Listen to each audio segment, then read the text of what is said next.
to our podcast number 2 and the first Web3 Perspective podcast. We are here with Berto Cartagena, the CMO of Lightning Works. Berto, talk to me a bit about yourself. Yes, thank you. So yes, I'm the CMO of Lightning Works. I've been in the NFT space probably going on 2 years. The way I got into the space was, so this was about May 2020 where I moved to Puerto Rico, and I did that to dodge the whole, COVID or whatever. I was like, if we're going to be locked down, I'd rather be locked down amongst palm trees than be where I was previously, which was Northern California. So as I was locked down, the only people that were out were pretty much Americans, right? And I would ask these people, I was like, what do you do? Nobody seems to be working. Everybody's just out chilling, hanging out for the one bar that was open or a restaurant. So I would ask people and they were like, I'm in crypto. And I knew about crypto back in probably 2000, 13, 14. It's a funny story. My friend had told me about it. And then I had read it previously in a magazine or something. And you know how you get those advertisements, hey, this is the next big thing. And I read it and I was like, okay, this doesn't make sense. And then my friend had brought it up. And then I looked at it and it was $100. And I was like, oh, well, I missed the boat. Bitcoin's $100. And then he comes back to me and he's like, hey, it's $200. I was like, well, damn, I really missed the boat. Well, fast forward to 2017, another friend tells me, he's like, hey, it's $3,000, you should get into this. Just give me a couple $100 because they did some fractionalized way of Bitcoin or something. I don't know. It sounded like some MLM, multi-level marketing, where you would give them a little and they would invest it or something. I don't know. But again, I told my friend, no. Then it shoots all the way up to $17,000. Guess who bought it then? Yeah, so I bought it at $17,000. 2018, 2017. Right, exactly, right before the crash. And then I rode it all the way down to $3,000. Now, mind you, I did it just because everybody was saying, even in 2017, everybody's like, Bitcoin's gonna be worth $1 million or 100,000 or whatever. So, and it just kept going up. So I was like, yeah, I'm gonna buy. So even if it's 17,000, if it goes to 100,000 or a million, I'm still gonna make a lot of money, right? So anyway, crash, as we all know, rode it all the way down. But when I bought it like this. I bought it completely blind, right? I didn't understand the technology. And I rode it all the way down to $3,000. Then when it got up to $5,000, I was like, well, I might as well just cut my losses. I needed the money at the time, so I sold at $5,000. Anyway, fast forward again, 2020, I'm like, okay, well, seems like crypto is still around. And then the big boom happened. It went from again, it was 3,000 or whatever after the COVID collapse, and it went all the way to 20,000. I was like, oh, it'll probably stop there because that's where it stopped last time.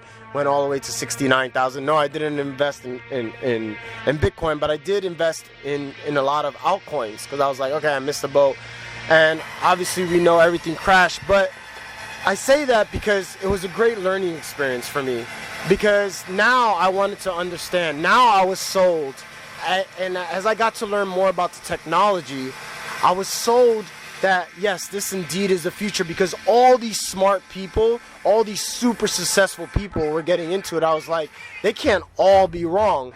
And so what I decided to do was, I always had a background in business, marketing, sales. I was the top salesman for Norwegian Cruise Line, a senior consultant there in Miami. I did that for 6 years. And then what I did was, I always felt like I was a creator at heart. I love creating content. I was always a good writer, but I had this desire to be an actor, right? I moved to LA. I was like, fuck it. I'm gonna go to LA, be an actor. And I was really good too. I went to the school, Anthony Mindell, shout out to them. But the unique thing about that is that, and this is all going to come together, is that I didn't have to memorize lines. They let us read from the script. So I learned how to be really present in the moment. And, I got such a tremendous respect for actors. A lot of people don't know this, that when you're acting and you see people crying or get mad, they're really having a moment. I seen people in my class punch a hole through walls just because they got so into it. So I started discovering what it was to be an actor. Only one problem though, I sucked at memorizing lines. I had this epiphany. I was like, I hate memorizing lines. I don't like, reading a script. I like speaking my truth. So what I thought I really wanted to do was acting, but I really wanted to be an influencer, a voice, performing on camera. So I always loved sports. I always loved hip hop music. I was a rapper as well. But at the time I wanted to be a rapper to ultimately be an actor. So what I did was I took my love of writing and rap and sports, fantasy football in particular, and I became the fantasy football rapper. And during that time, so I would rap about sports predictions. During that time, I realized I came across a Facebook ad, and it was this guy, Mark Lack. Mark Lack is the #1 person for personal branding, because as a rapper, I would get frustrated. I would put out music. It's almost like an artist, right? They put out art, nobody likes it, nobody buys it. But I realized that social media now is a pay-to-play game. If you're not putting money into Instagram and Facebook ads, then nobody's gonna see it. A lot of people don't notice. Only 15% of people see your stuff. So when I saw this ad, it spoke to me. They were like, are you frustrated? Are you seeing that, you have good content, nobody's liking it, it's not exploding? And then, so I bought this course. It was like $1,000, $2,000. I was like, this is exactly what I need.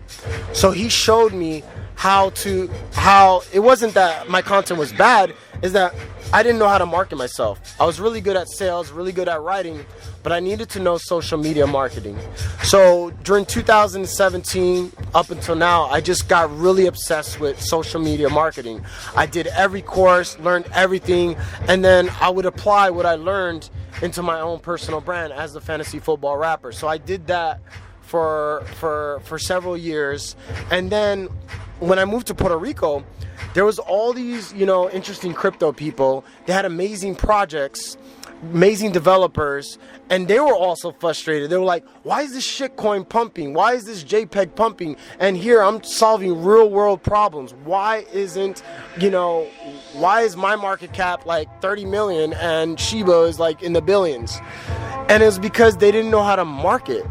You could have the greatest thing in the world, but if you don't know how to market yourself, if you don't know how to present it in a way that's consumable, that's trendy, then you're going to be in this frustrated place. So I was like, let me take what I know in the digital marketing space and let me apply it to this new technology that I've been learning since I got to Puerto Rico in 2020. Just like I became obsessed with marketing, I became obsessed with crypto and blockchain and NFT. So again, when I get into something, I get into it. And I learned everything I can, went all to different conferences and crypto Mondays. So I merged those two worlds together of digital marketing and geared it towards NFTs and Web3.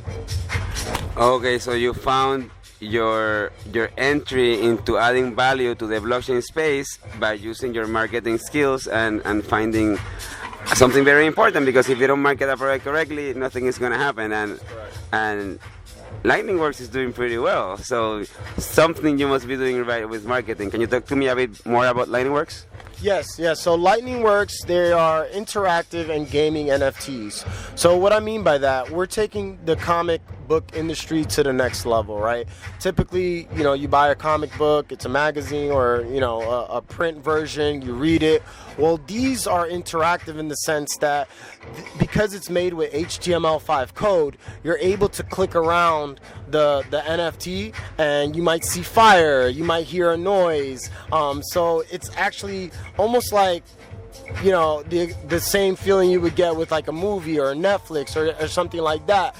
That's what I mean by interactive. And the gaming part of it, so these NFTs that people hold, our first collection being the Portal collection, it was our Genesis, so there was only 777 of them, and they did sell out. Thankfully, it's crazy because it happened the same week that the whole FTX thing happened. So we launched that Friday, which is typically a bad day to launch, but we were just ready that day, and we had postponed the mint already on Monday, so we were like, we're launching this day. Thankfully, we were able to sell out in 24 hours, which is crazy. 0.077 ETH was the mint price, and we already did like an 8x. It went all the way up to 0.7 ETH. I think right now it's hovering around 0.4, so still like a 5 or 6x. And I think people really gravitate to the whole concept because, I mean, let's face it, everybody loves Marvel and DC, and we're trying to be the Marvel of Web3, but we're doing it in a whole Web3 type of way where the interactive comics, if you hold the NFT, you're going to be able to use that in our game, right? And you're going to be able to create things like weapons and that you can use in our game because it's a first-person shooter game. And it'll be play to earn. So you'll be able to earn money in our game through the NFTs. And then you could sell the weapons. We have a creator app that we're doing. The crazier part about it is that the comic, as the story evolves, the game is going to evolve with the story, which we've never seen. Because usually we have comics and we have, you know, movies and things like that, and we have gaming. But very few times or I've never seen it where the actual story works hand in hand with the game. So what's happening in the comic is going to be updated in the game. So that's something really unique. So basically, you interact with the NFT retains that interaction, and it will affect the game? Yeah, sort of. So we're going to have these things called Easter eggs, right? That, you know, you see in games. You click around. So let's say, you know, you find a chest in the comic. If you click around and you open that chest, it might have a weapon inside, and then you can use that in the game, or it might have some other type of NFT. And it gives us a great opportunity for a lot of collaborations. So let's say we were to go with Bored Apes. You know, we did a partnership with Bored Apes, and that same scenario. We click on the treasure chest, and then you'll see an ape. So anybody that has an ape will have special usage in the game. Something like that, you know what I'm saying? Also, it gives a great opportunity for advertisers. So we can have a screen on the comic book. Let's say one of the heroes is looking at the screen, and you know there's an advertisement for whatever, a clothing line or something like that. So it gives us a really unique opportunity to do a lot of cross collaborations, a lot of partnerships, and get people really immersed in what we're doing. And the most important part about all of this, though, is the storytelling, right? Why is Marvel so big? It's because it has iconic characters. Somebody said that if they were to estimate how much Spider-Man's worth, it would be in the billions of dollars. So what if Shi Yang, which is one of the characters that's loosely based, a lot of people don't know this, but the most famous pirate in history was a woman. So we based a character and a lot of characters on these forgotten heroes of the past that there's very little historical information on. So we kind of filled in the gaps to make it like our own unique story. But what if Shi Yang becomes the next Wonder Woman or something like that, and you have that NFT and we're giving you those IP rights? Imagine what that could do for you. And that's the beauty of blockchains, because it's decentralized, because you're creating this community where nobody owns anything but everybody owns everything. You know, it's a lot of opportunity for normal people to really you know, change their life. What has been the like your most difficult challenge in the Web3 space, and how have you solved the issue, or if you haven't, what steps have you taken in order to solve it?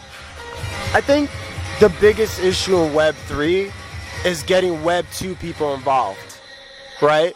Because crypto could be very intimidating. Like when the bull market was happening, everybody was like, hey, what do I buy? How do I do this, do that? But now it's like, now that we're in a bear market, it's like, oh, I knew I should, I'm happy I stayed away, or damn, I shouldn't have done that. But the most important part is making it easy, making it easy to onboard people, right? And then it's the education. And a way we're making it easy to onboard people is what I showed you earlier, right? We can now mint NFTs through your favorite chat apps like WhatsApp.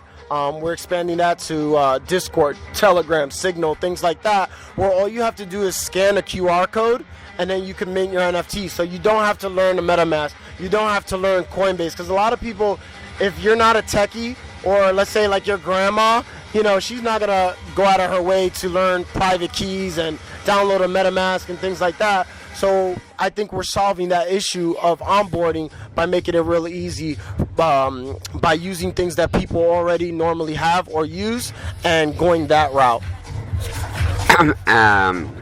Yeah, I agree. Like for adoption, like making it as simple as possible is extremely important.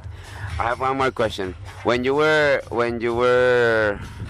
in the unique niche of fantasy rapper, what what was your biggest challenge in terms of maybe monetizing or in terms of your development as an entrepreneur in the field, and how did you overcome it? Yeah, so my biggest challenge was I wasn't able to scale.